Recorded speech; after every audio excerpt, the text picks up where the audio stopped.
Bom, boa tarde. Muito grata, presidente, senador Paulo Paim, relator, senador Hélio. Cumprimento a todas as pessoas presentes. Acho que está ligado, não é? Eu gostei de ficar para o final, porque vou colocar, pode ir passando, vou colocar algumas contribuições da Auditoria Cidadã da Dívida para esse debate, senadores presentes.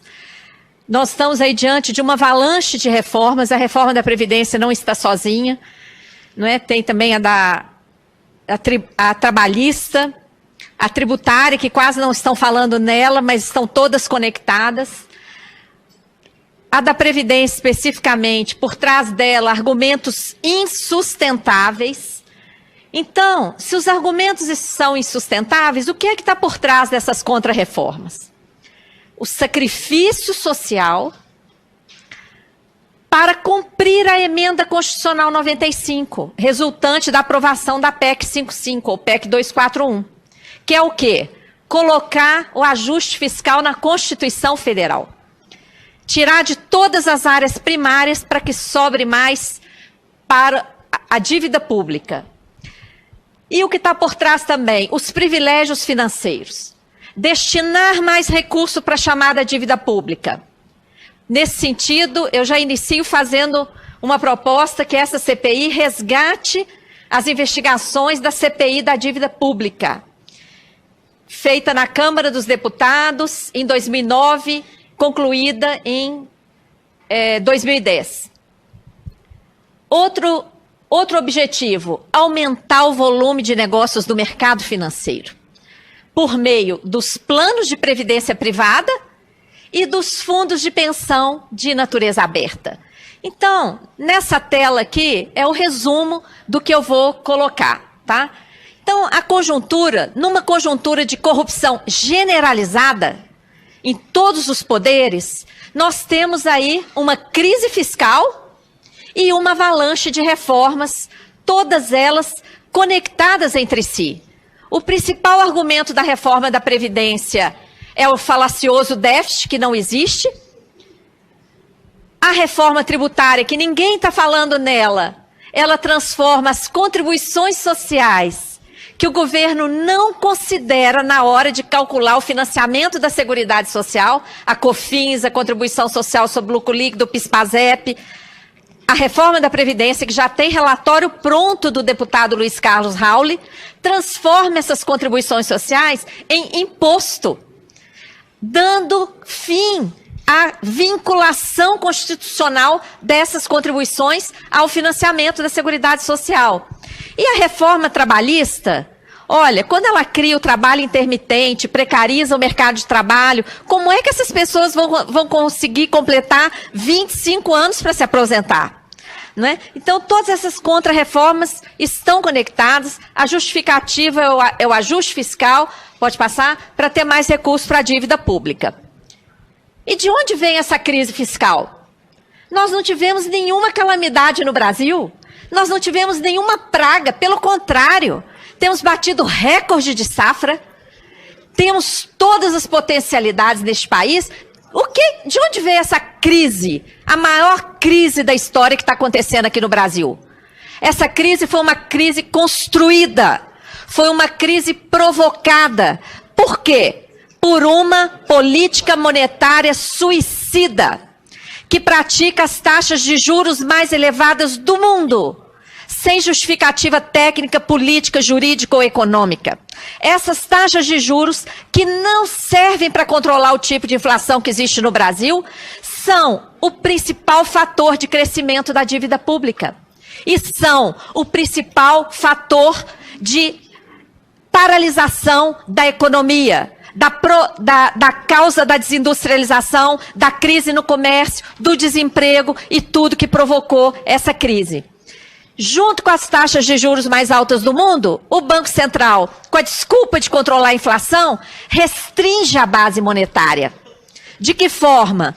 Enxuga, senadores, 1,1 trilhão de reais atualmente, de dinheiro que sobra no caixa dos bancos, nas chamadas operações compromissadas. Na prática, é uma remuneração da sobra de caixa dos bancos. Toda a teoria econômica, inclusive o famoso economista Thomas Piketty, diz que seria um suicídio o Banco Central não irrigar a economia e não baixar juros. O nosso Banco Central faz o contrário, pratica taxa de juros historicamente mais elevadas do mundo e, além de não emitir moeda, esteriliza 1 trilhão e 100 e ainda remunera esse 1 trilhão e 100 diariamente, gerando uma despesa pública. Além disso, o tipo de swap cambial que o Banco Central faz. Nós vimos, inclusive, no escândalo da semana passada, numa volatilidade da moeda estrangeira por conta do escândalo. O que o Banco Central fez? Emitiu 4 bilhões de contratos swap cambial num dia, mais 2 bilhões no outro.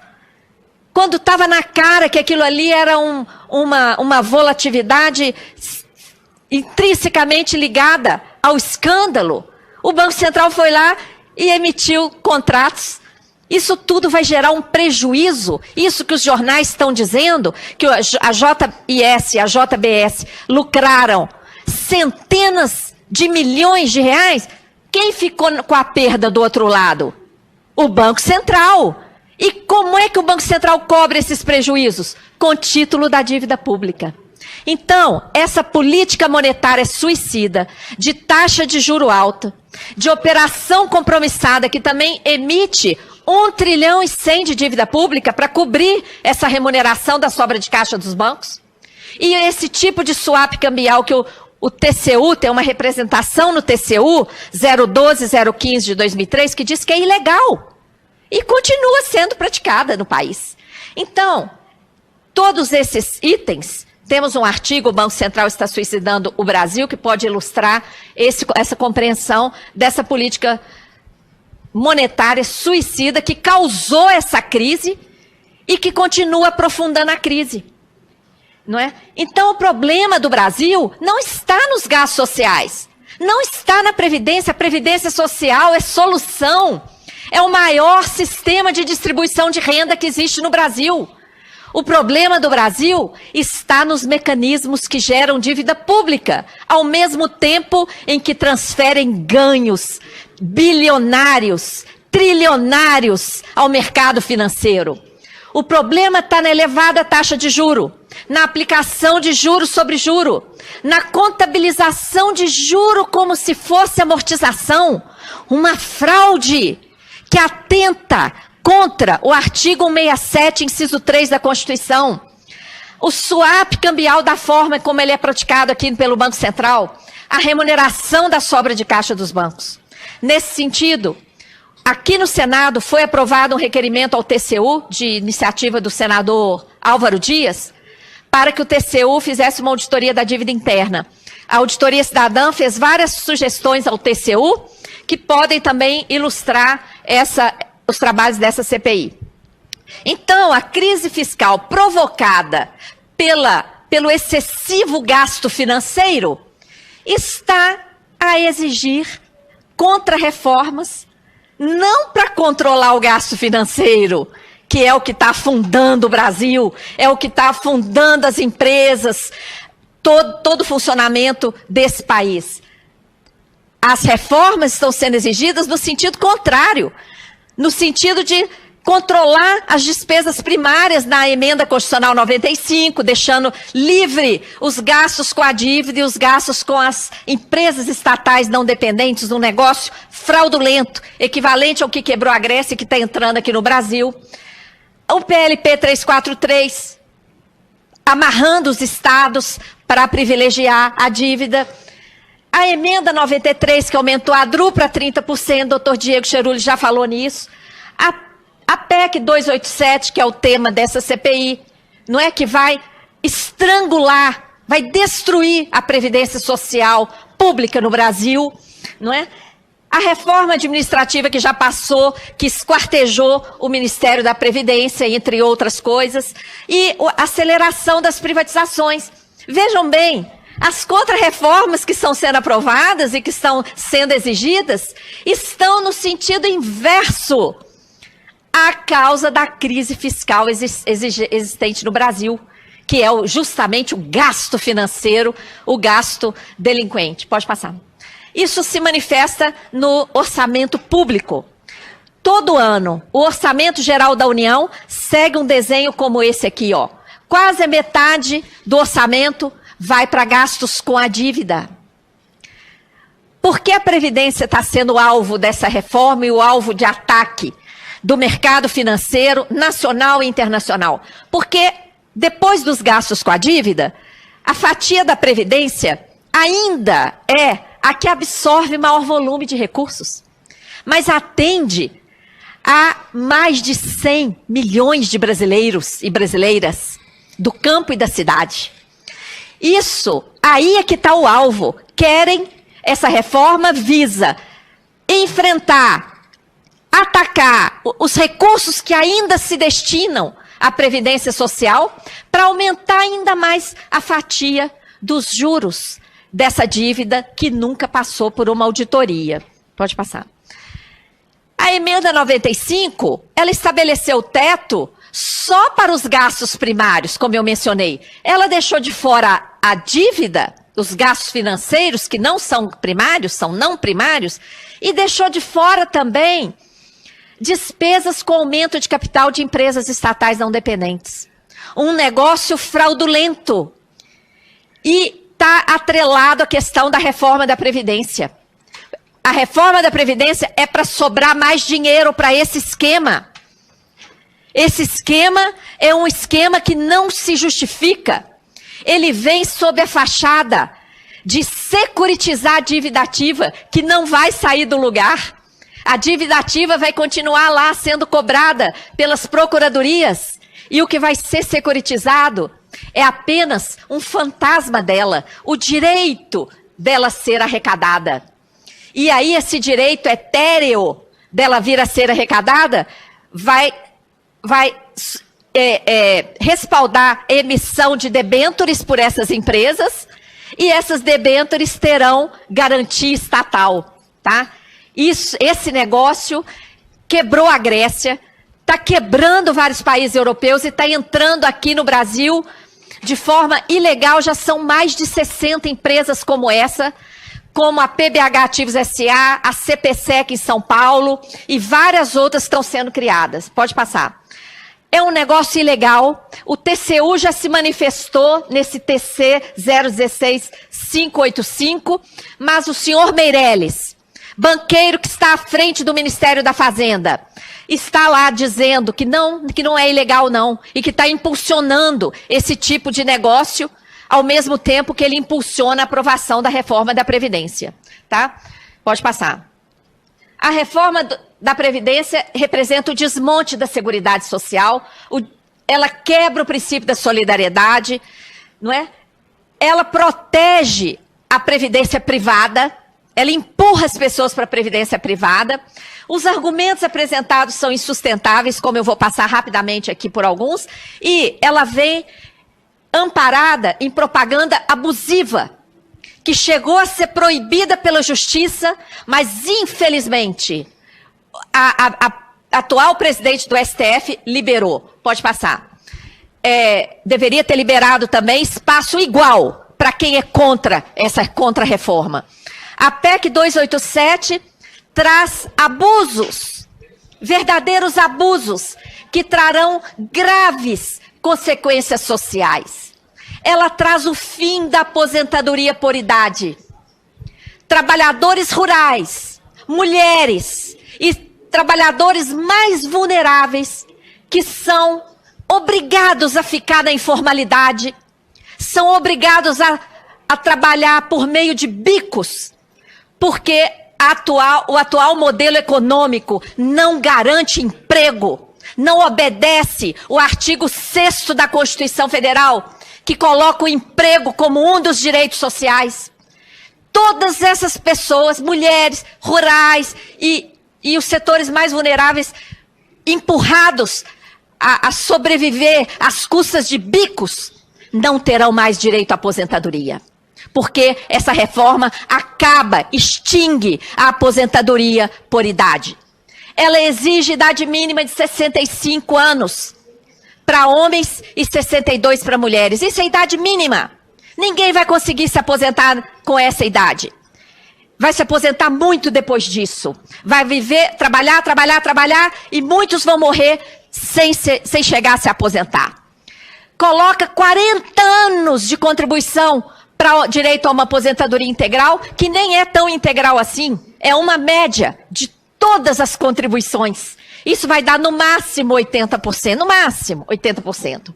Reduz o valor geral das aposentadorias, precariza a aposentadoria rural e passa a exigir contribuição mensal do trabalhador que vive de safras e de várias outras questões específicas, exclui as regras de transição vigentes, impede a acumulação de aposentadoria e pensão por morte quando essas duas somadas ultrapassarem a 2 salários mínimos. Olha, acima de 2 salários mínimos é privilégio, não é?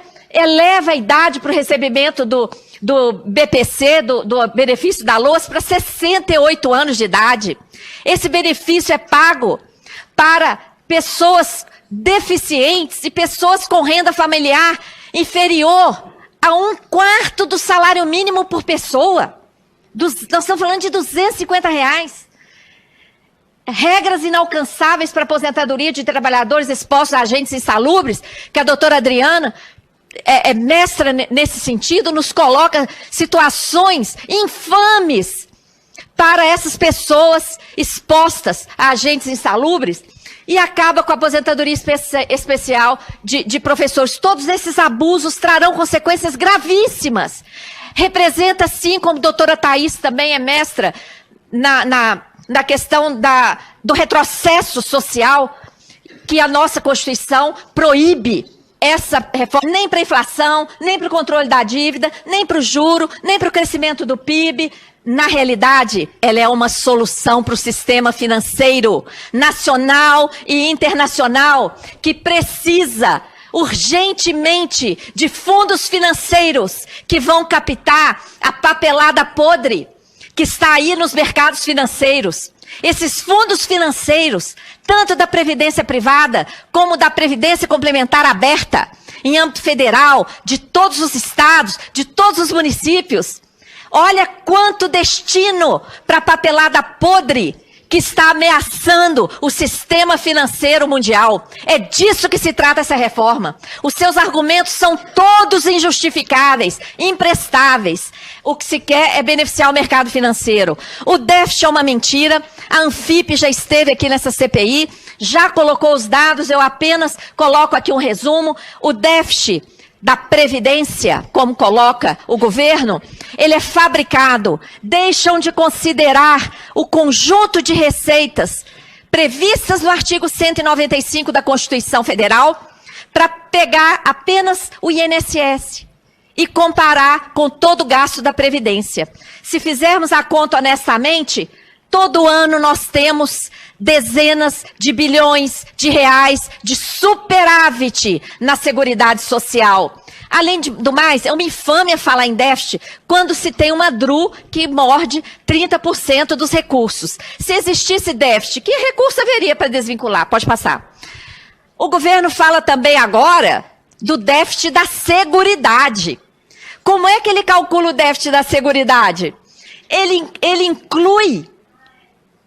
ele deixa de considerar primeiro as receitas que são desvinculadas por meio da DRU, ele desconsidera as receitas perdidas por meio da desoneração da folha e ele inclui as despesas da Seguridade Social dos regimes próprios de servidores, tá?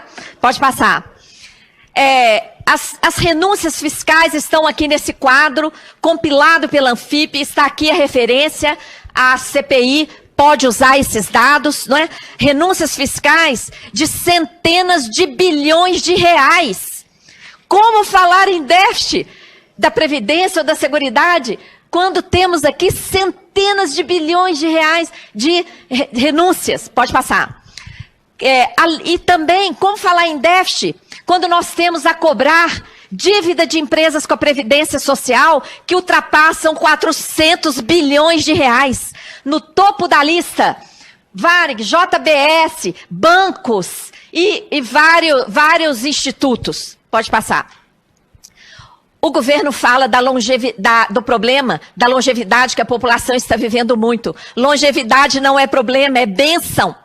Todo esforço da ciência, da saúde, da medicina é para que vivamos mais e melhor. O problema está no desemprego.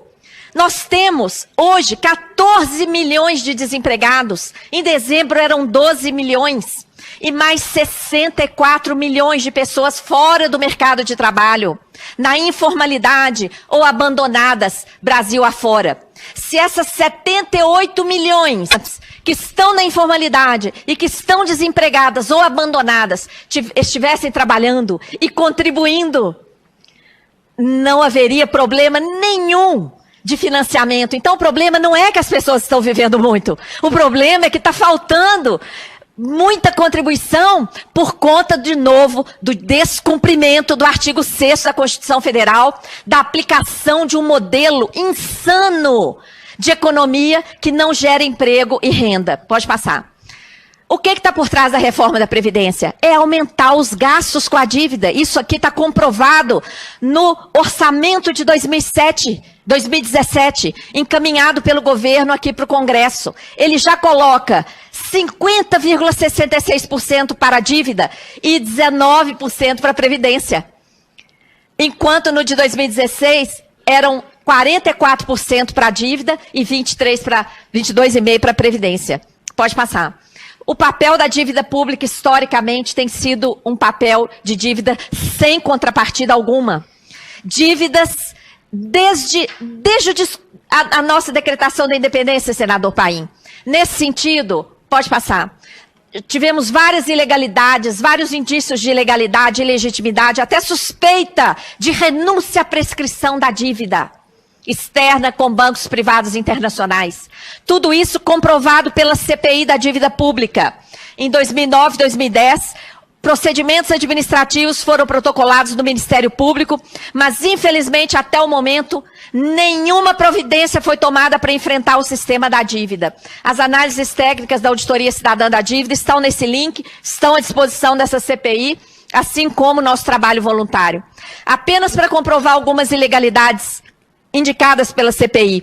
Esse quadro, apresentado pelo Banco Central à CPI, olha só, ele mostra de dezembro de 95 até julho de 2009, porque foi quando aconteceu a CPI, nós tínhamos lá em 2009 uma dívida líquida de 1.283 e qual foi o impacto dos juros nesse estoque de 1.293 lá em julho de 2009.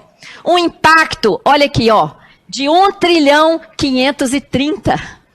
Veja, é uma dívida de juros. É uma dívida de juros sobre juros comprovada em dado oficial do Banco Central enviado à CPI da dívida. Uma das principais fraudes comprovadas pela CPI da dívida. Contabilização de juros como se fosse amortização. Essa é a mega pedalada fiscal. Todo ano, uma atualização paralela de todo o estoque da dívida, faz-se uma atualização paralela. Essa atualização paralela é paga por meio da emissão de novos títulos. Na verdade, essa atualização corresponde a uma parcela dos juros nominais. E está sendo paga por meio da emissão de novos títulos, tá?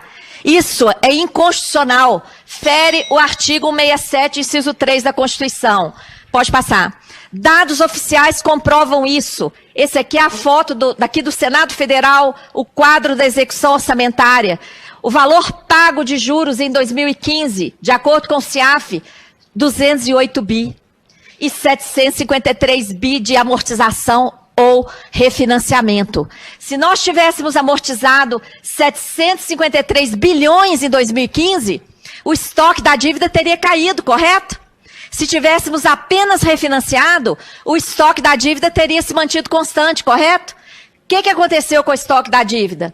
Em 2015, partiu de 3 trilhões 204, terminou em 3 trilhões 936. O estoque da dívida aumentou 732 bilhões.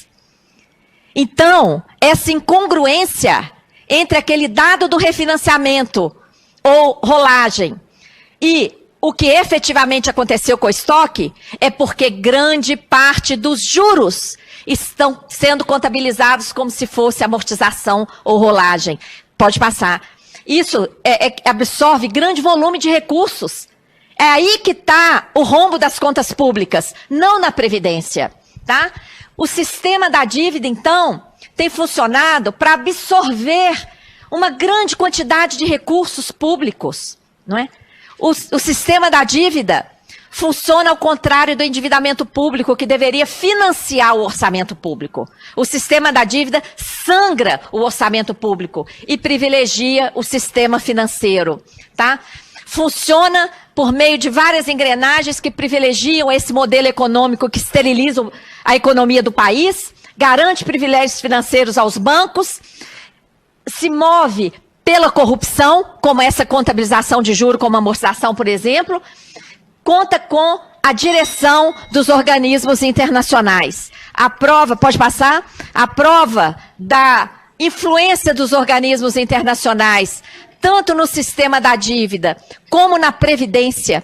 Nós resgatamos várias cartas de intenção, senador. Desde a primeira carta de intenção do FMI aqui no Brasil, está lá a interferência, a exigência de uma reforma da Previdência. Todas em 83, em 88, 89, para atingir metas fiscais, reformar a Previdência. Em 98, em 99, não vai dar tempo de ler aqui, mas esse material vai todo ficar aí, fazer parte dos anais da CPI, pode passar. E, por último, agora, em 2003 também, e agora em 2017, o FMI afirma que a reforma da Previdência é imperativa para o Brasil. Veja bem, a relação da dívida dos organismos internacionais e essa reforma que não interessa ao Brasil, pode passar, não interessa ao povo brasileiro. Como eu falei, a PEC 287 aumentará o privilégio dos bancos. Os bancos lucram com a previdência privada que não oferece garantia alguma à classe trabalhadora, irão administrar os fundos de previdência, fundos de pensão de natureza aberta, que estados e municípios terão que abrir. É isso aqui que está por trás dessa reforma, porque os argumentos colocados são todos imprestáveis. Então é isso aqui que está por trás. Quem ganha? Os bancos.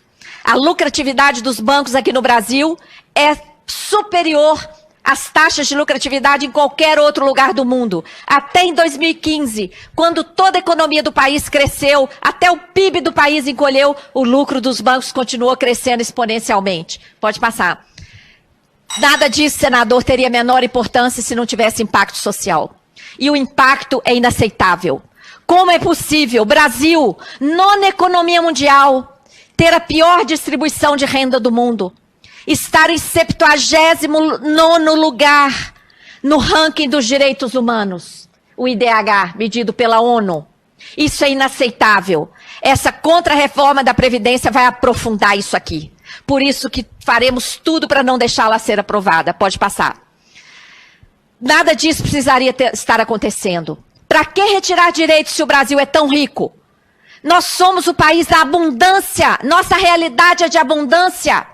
Nós temos nióbio, petróleo, terra, água, clima favorável, todas as fontes de energia, riqueza humana e cultural, riquezas financeiras. Mas nós vivemos num cenário de escassez, num cenário de crises, num cenário que falta recurso para tudo. Nós temos que sair desse cenário urgentemente. Para isso, teremos que enfrentar o modelo econômico. O modelo econômico desenhado para concentrar renda e riqueza não serve mais. Nós queremos outro modelo econômico que impulsione o desenvolvimento econômico e social. E para isso acontecer, vai ter que enfrentar a política monetária suicida. Não pode mais ter essa política monetária suicida. Vai ter que enfrentar o modelo tributário regressivo. Parar de cobrar dos mais pobres, que consomem um pacote de macarrão com esmola que ganha e paga mais de 20% de imposto e deixa livre os lucros, as remessas para o exterior, as isenções, as desonerações e etc. E vai ter que enfrentar o sistema da dívida, que exige continuamente esse ajuste fiscal absurdo, exige privatizações do nosso patrimônio, exige as contrarreformas e ainda impulsiona esquema que gera dívida pública. Não é? Então, pode passar? A conjuntura de crise não pode justificar tudo, principalmente porque grande parte da classe política que está impulsionando a partir do executivo essas reformas e que está votando aqui no Congresso essas reformas, está listada, denunciada por crimes de corrupção. Então não é possível que essas modificações continuem passando, sendo votadas por uma classe política manchada, não é? Passa. Nós queremos saber que dívida é essa, a dívida que está por trás aí dessas contrarreformas. De onde vem essa dívida? Que dívida é essa? O que é dívida mesmo? E o que são esses mecanismos financeiros que geram dívida? Só a auditoria pode responder. Pode passar. A auditoria está prevista na Constituição e nunca foi realizada, não é? Uma CPI da Câmara foi muito importante, mas ainda não significou a realização da auditoria, tá? O Equador fez a auditoria, inverteu essa lógica, nós queremos fazer essa auditoria aqui no Brasil também. Pode passar. Finalizo deixando aqui requerimentos da auditoria cidadã a essa CPI. Em primeiro lugar, interromper a tramitação dessa PEC 287, pois os argumentos apresentados pelo governo para justificá-la são insustentáveis. São todos insustentáveis, todas as pessoas que estão falando aqui estão comprovando isso. Não é possível continuar tramitando se os argumentos são insustentáveis. Tem que parar para ver direito. Segunda reivindicação, identificar as verdadeiras razões para o rombo das contas públicas. Não é a Previdência. Tais como os mecanismos de contabilização de juro como se fosse amortização. Qual está sendo o custo dessa manobra que está provocando aumento da dívida, provocando aumento do pagamento de juros, burlando a Constituição Federal? Qual é o impacto do swap cambial, da forma ilegal, como diz a representação do TCU, que está sendo feita pelo Banco Central? Qual é o impacto das operações compromissadas, que estão esterilizando 1 trilhão e 100, sendo remuneradas diariamente? E, acima de tudo, o impacto desses juros extorsivos, que também não tem justificativa, técnica, política, nem jurídica, nem econômica. Mais um detalhe, tudo que pagamos, senador, desses juros da dívida, dessas operações compromissadas, desse swap cambial, é tudo sigiloso. É tudo sigiloso. Não sabemos para quem pagamos.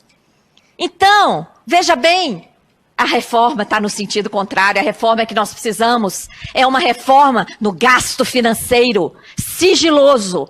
Nós temos que resgatar as investigações feitas pela CPI da dívida pública, concluída em 2010 na Câmara dos Deputados, e avançar, estabelecendo controle sobre os gastos sigilosos com essa dívida pública e com esses mecanismos que geram dívida. Pode passar? Finalizo agradecendo, deixando essa foto aqui, ó. Essa foto é do lixão de Brasília. São pessoas, brasileiros e brasileiras, irmãos nossos que estão lá, vivendo do lixo de Brasília. São sujeitos de direitos de acordo com a Constituição Federal. Esses nunca se aposentarão. Nunca. Se essa reforma for aprovada.